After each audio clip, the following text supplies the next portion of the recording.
Hi everyone, welcome to a brand new episode. I'm Marcus. In this episode, we're looking at ViacomCBS. We cover income statement, balance sheet, cash flow, key figures, our key feature, and technical analysis of a stock. We'll look at, is Viacom worth buying? Let's go.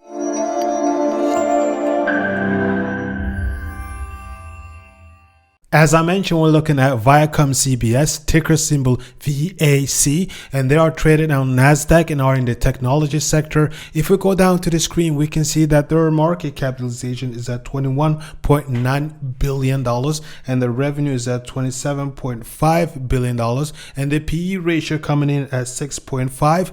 Normally, I like companies with a PE ratio of 20 or below, so having 6.5, I like it. So that is a go. Now, guys, when you see a stock with a high PE ratio, that tells you that the market expectation of that stock is high, and there is a good chance that you see capital gains on those stock. But the overhanging risk is, if the company doesn't meet those expectations, we will see the stock price fall. Same thing goes when you see a stock with a low PE ratio. That tells you that the market expectation of the stock is low, and therefore not a good chance to see capital gains on those stock. By having a PE ratio of 6.5, I like that. Now, profit margin is at 12%. I like companies with a profit margin of 15% or higher. So you have a 12%, that is lower than what I normally look at. So that is a no for me. Now, I understand 12% is not far from the threshold, but it's still lower than what I normally look at. So that is a no. Price to sales ratio coming in at 0.79. Normally, I like companies with a price to sales ratio of maximum 4. So this is within my threshold. So that is a plus. So that is a go. Price to book value coming in at 0.99. Normally, I like companies with a price to book value of maximum 3. So this is within my range. So that is a go. Now, if we summarize, the PE ratio is below 20, the price to sales ratio within my range, and price to book value also within my range. This tells me that the ViacomCBS at its current state is undervalued. If we look at the payout a dividend of $96 per cent, I like it. So that is a go because I like those recurring income. Effective return coming in at 2.8%. I like it. Now, guys, I know there are stocks out there that has much higher effective return, and I know there's a lot of investors that be looking at it and say, hey, this is a good stock, I get a good return on my income, on my investment. But there's also a risk here because there could be a trap, because if you look at the company's overall history, you might not get capital gains on those stocks, and therefore when it comes time to exit those stocks, you might not get a higher price than what you bought it for. Just keep that in mind. So 2.8%, I like it. So that is a go. Return on equity at 17%. I like it. So that is a go. Return on equity tells you about a company's ability to create return on their equity. And as for investor, that basically tells you that the company is able to create return on the capital you're about to invest in them. So having 17.5%, that is a go for me. Now, return on assets at 5%, I like it. So that is a go. Now, the stock is currently traded at $32.8 per share. If you go down to the moving average, we can see that we are above the 50-day moving average, but below the 200-day moving average. This tells me that there are uncertainty here. The signal doesn't give us a clear direction whether we'll see the stock price increase or whether it will decrease. But if we take a quick glance on the chart, we can see here that we have been moving in a higher trend channel, but are now in a counter trend and seeing lower levels. But we'll take a closer look at the technical aspect further down. But let's jump over to the income statement, and what we can see here is that the total revenue went from $13.2 billion in 2016 up to $24.3 billion in 2020, and the numbers have been growing every year. That is a plus. I like it. Gross profit went from 2.8 billion and landed at 2.8, but during those 5 years, we can see that the numbers fell and then grew a bit and then fell again. So this is a fluctuation, and if we zoom out, we can see that it is consolidating. So that is a negative. Net income went from $1.3 billion up to $2.4 billion. And during those years, we can see the numbers have been growing steadily every year, but for the last 2 years, we've seen lower and lower numbers. So that is negative. Now let's jump over to the balance sheet, and what we're interested here is that the current assets versus the current liabilities, and we can see that there is a huge difference between the current assets and the current liabilities, basically telling you that if the company were to convert their current assets to cash, they are able to pay off their current liabilities and still have capital left on the table. That is great. That is a plus. But they are far from being able to pay off their total liabilities, which is at $37.3 billion, which is negative. And also, if we take a closer look at the total liabilities, we can see it went from $20.5 billion up to $37.3 billion, and they paid off 1 year, but have since then seen higher numbers. And we can see there's a huge difference between 2017 and 2018. I would like to see the company start reducing their total liabilities. So this is negative. If we look at the outstanding share, we can see that it went from 424 million shares up to 617 million shares, and we can see they did a buyback for 2 years, but has since issuing more and more shares.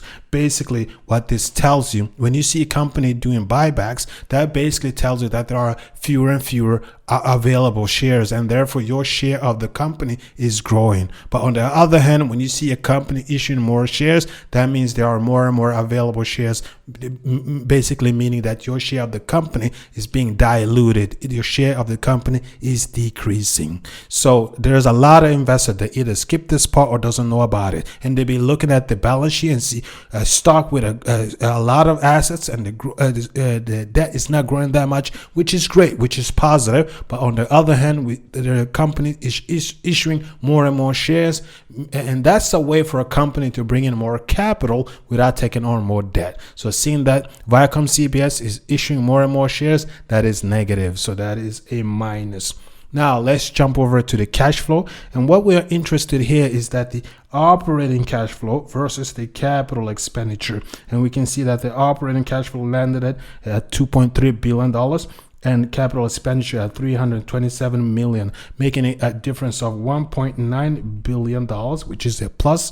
And we can see here that the operating cash flow went from $1.7 billion up to $2.3 billion, and the numbers have been growing steadily, but we fell off 1 year, then improved again. So this is a plus. I like it. Now, the capital expenditure went from $196 million up to $327 million, and we can see here we have been doing lower numbers, improved 1 year, and then been falling again. So that is a negative. I would like to see continuation here, seeing that they continue to invest in the business. Now let's jump over to our key figures, and what we can see here is that the earnings per share went from $2.9 per share up to $3.9 per share, and that number we improved for the last 2 years, but then for the last 2 years seen lower and lower numbers. So this is negative. Now revenue per share went from $31 per share up to $39 per share, and the number had been growing steadily every year, but we fell off the last year, but overall trend is positive, so that is a plus. I like it. Equity per share went from $8.7 per share up to $24.9 per share, and we can see here we fell off 1 year, but and then we grew, but has since seen a lower numbers. A bit of fluctuation here, but the overall trend is positive, so I like that. That is a plus. Dividend per share went from 68 cents per share up to 97 cents per share, and the numbers have been improving. We fell off 1 year, but overall trend is positive. I like that because I like those recurrent income, but also the fact that the income is growing, so that is a plus. Dividend share went from 22.8% and have been fluctuating 12, 8, 17, 24. I like it because I like companies that pays out less than 60% of that capital, because I want some of the capital to remain in the business for investments, for acquisition, and just overall strengthening the business for uncertainty. So that is a plus. I like that. Gross margin went from 21.8% 3% down to 11.5%, and we can see here that the numbers have been falling every year. We improved the last year, but overall trend is negative, so this is minus. The company needs to find ways to improve their gross margin, and we can tell that the cost of goods sold have been increasing over the past 5 years. And it also tells us in 2020 they had a gross margin of 11.5%. That basically tells you if they sell something for $1, they get to keep 11.5 cents on that dollar and still have their operating costs to cover. So this is not looking good at all. I don't like it. But we also need to compare this number across the industry and see how the company stands compared to their competitors. But they need to find ways to become more efficient. Now, operating margin went from 14% down to 12%, and they improved a couple of years, but for the last 2 years we're seeing lower numbers. That is negative. Profit margin went from 9.5% up to 9.9%, and also we saw here for the couple of years that numbers improved, but for the last 2 years we're seeing lower numbers. Is this a counter trend we're seeing? So this is negative. Return on equity, as I mentioned, tells you about a company's ability to create return on their equity. As for investor, you want to make sure you have a company that is able to create return on the capital you're about to invest in them. And they went from 34% down to 15%, and they improved 1 year, but have since seen lower numbers. This is negative. Return on assets went from 5% down to 4.6%. Also here we improved, but have for the last 3 years seen lower numbers, negative. Solidity tells you about a company's financial strength for the long term, and here we can see that they went from 15% up to 29%, and we fell off 1 year, and then we improved a couple of years for the last 3 years, which is plus. I like that. Balance sheet liquidity, same thing as solidity, but here it tells you about a company's financial strength for the short term. And here we can see that they went from 0.39 up to 0.52, and that the numbers grew a couple of years, but have since seen a lower number. Still better than what we had 5 years ago, but also I would like to see this improve, so I'll give them a plus here. Debt ratio went from 5.5 down to 2.4, and the numbers grew, but have since seen lower numbers for the last 3 years, and that is a plus. I like it. Now, debt ratio in 2020 had 2.4. That tells you that the company had 2.4 times more debt than equity in the company, and it seems that the lower number is getting lower. That is a plus, so that I like that. Now guys, we have gone through the income statement, balance sheet, the cash flow, the key figures, and now over to our key features, which is our stock analyzer. Basically what it does is that it gives you a simplified, holistic overview of the company's performance. If you want to dig through the numbers, you can dig through the numbers or have the software do the heavy lifting for you. If we go over to the screen, we can see here that the PE ratio is below 20, which is positive. They pay out a dividend, positive. The payout, the dividend payout share is less than 60%, positive. The dividends have increased over the past 5 years, positive. The numbers of outstanding shares have increased over the past 5 years, that is negative. Revenue have decreased, which is negative, and profit margins below 15%, negative, and profit decreased over the past 5 years, negative. The current assets is greater than the current liabilities, which is plus, and their solidity have increased over the past 5 years, which is a plus, and balance sheet liquidity increased over the past 5 years, which is a plus, and debt equity ratio have improved over the past 5 years, which is a plus, and total liabilities have grown for the past 5 years, that is negative. Guys, as you can tell, it gives you a simplified, holistic overview of the company's performance. If you want to dig through the numbers, you can dig through the numbers or have the software do the heavy lifting for you. And you can have this software along with everything we've gone through, plus access to our discussion forum where you'll be able to chat with me along with other members for only $10 per month. So make sure to jump over to commerce.sc and become a member today. Okay? Thank you. Now let's jump over to the technical aspect of the stock. So here we have the chart. Let me just lay down the support line, something like that, and let me change that color to green. And let me do the same thing for the resistance level, something like this, something like that, right? And let me change that color to red. And we can see here right away that we have been moving within a negative trend channel. And we can also see here that the price broke below the channel and moving something like that and went back up to touch the support line, which is now a resistance line, and then fell back down. I know there's where a lot of investors be watching this area and thinking, okay, it did a test, but it pushed even lower, and they were waiting for the price to move below this area for a potential buy, or also seeing that the price could move even lower here.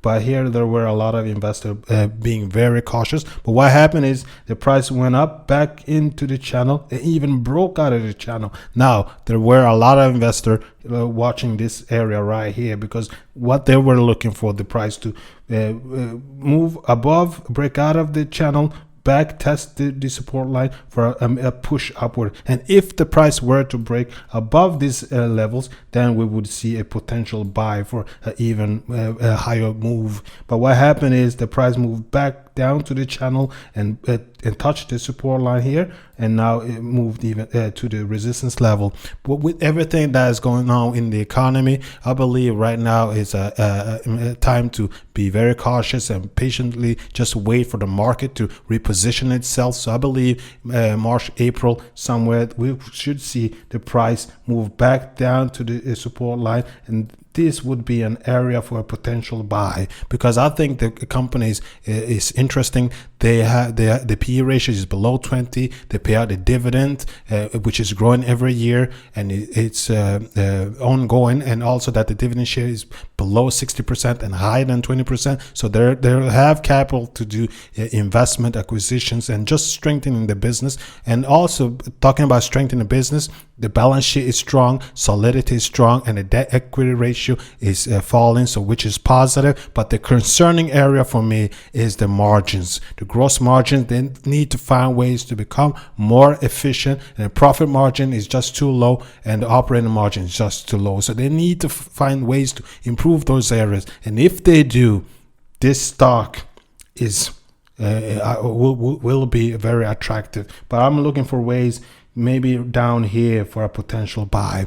Now that's how I would trade a stock. How would you trade a stock? Please let me know in the comment section below, and please let me know what you think of this episode, and please give me a thumbs up, comment, subscribe, and guys, until next time, take care.